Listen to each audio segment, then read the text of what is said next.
to explosions and flashes of light, the small rubble piles, relatively small rubble piles of molten metal and so forth.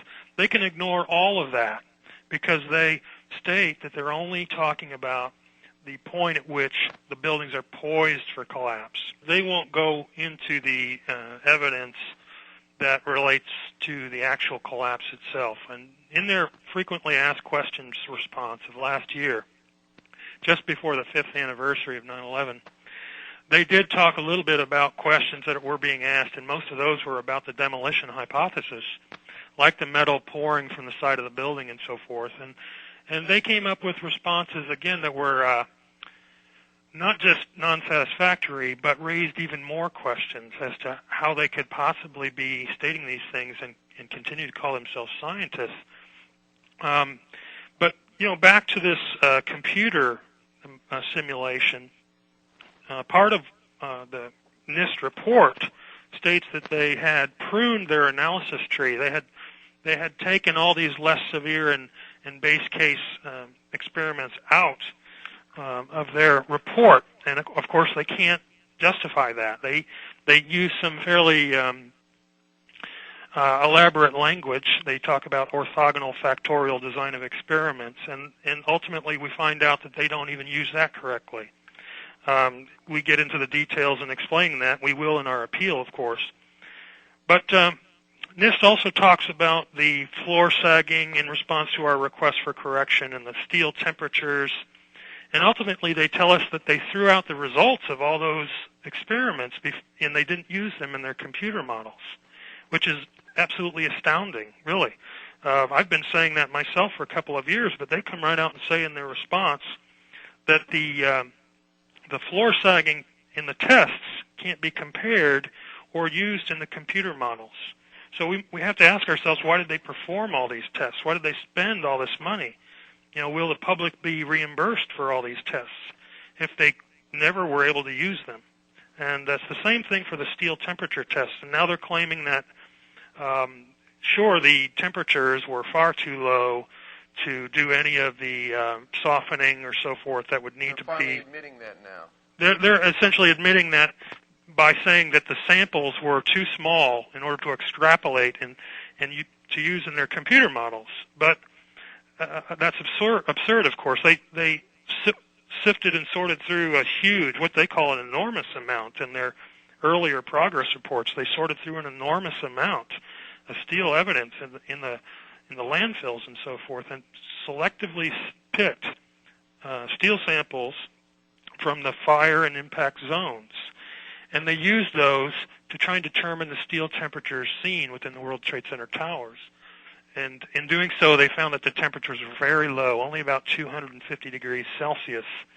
And so when we asked them, well, how can these results possibly support your claim in your report of vast quantities of steel having weakened and softened and caused this building to collapse, they say, well, the samples we took were not of a large enough sample size, and so we can't really use those results in our computer. So, first of all, why did they do the test? And secondly, what basis did they use for the computer temperatures in their model? It's the same thing for the floor sagging. The floor tests were performed by the company I used to work for, Underwriters Laboratories, and the results were minimal sagging and absolutely no collapse.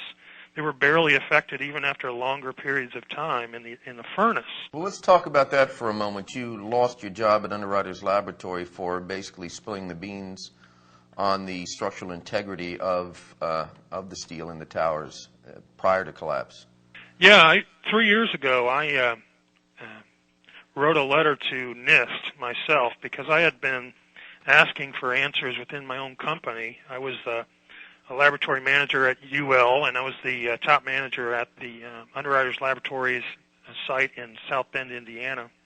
And I'd been asking questions because I had been given information about UL's involvement in testing materials for the World Trade Center originally, 40 years ago. There was clearly evidence that UL had been involved in that. If you look at NIST's report, you can see that UL was deeply involved throughout the history of the design and construction of the World Trade Center. in the fire resistance plan for the buildings, which is, of course, that's the primary information we need to know about if the fire-induced collapse hypothesis is being examined. So Underwriters Laboratories are the experts. I can't say personally I was the expert involved, but I can say that I was given information that they were involved.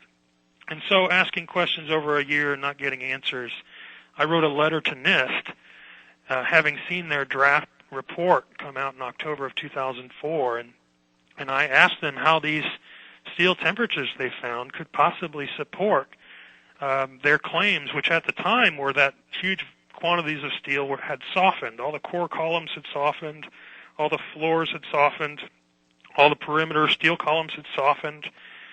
But steel doesn't soften until getting to about 1,000 degrees Celsius, at least for the purpose of forging. And the temperatures they had evidence for were 750 degrees Celsius, less than that. That's a huge difference. I mean, if you just imagine the difference between room temperature and boiling water, if where you're sitting now was 100 degrees Celsius instead of 25 degrees Celsius, that difference is only 75 degrees, you'd be dead and all of your bodily fluids would have evaporated. So the difference I was mentioning here is 750 degrees Celsius, huge difference. And frankly, NIST was not explaining this. And in our request for correction, we go over some of the same things that I did in my letter to NIST.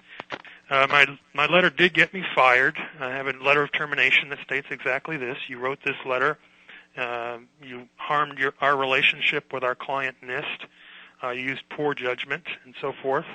And, that was 3 years ago. So now I continue to do what I can to try and get the truth out about 9/11. The fall of the building, as many have said after the collapse initiation, violates the laws of physics. Have you ever seen another scenario or another situation anywhere at any time that you can recall in reading or in experiments to where some other event like this, or even an event involving large structures or falling structures or demolitions or anything else, to where the laws of physics are not explained? If there are unknown circumstances, if there's a set of physical circumstances or evidence which are not explainable, then what people do is they perform experiments and they try to explain them. That's kind of the idea of science. And in this case, what we did is, through our government scientists who all essentially report through the Bush administration, what they did is they did physical testing, and then they threw out all the results because the results didn't support the predetermined conclusion that they were after, which is the fire-induced collapse hypothesis. On the other hand, they totally ignored throughout all of this time the demolition hypothesis. That's clear not only from their archive presentations, which you can find on their website, but also from early claims of what they were going to do. They just told us these are the only hypotheses we're going to look at. And so that's not science. You don't perform all these experiments for steel temperatures, for floor sagging, and for, another one was for insulation loss or fireproofing loss, and then throw out all the results. In each case, that's what they did. And then come up with a computer simulation that, first of all, the public doesn't have access to, secondly, is self-contradictory within itself and can't be supported, and then finally tell people that, well, we just don't have an answer, which is ultimately what they're telling us. Kevin Ryan, thank you for joining us in the International Newsnet, and I'm sure our fans that also do not agree with the official story are going to find this very fascinating. Thank you. My pleasure.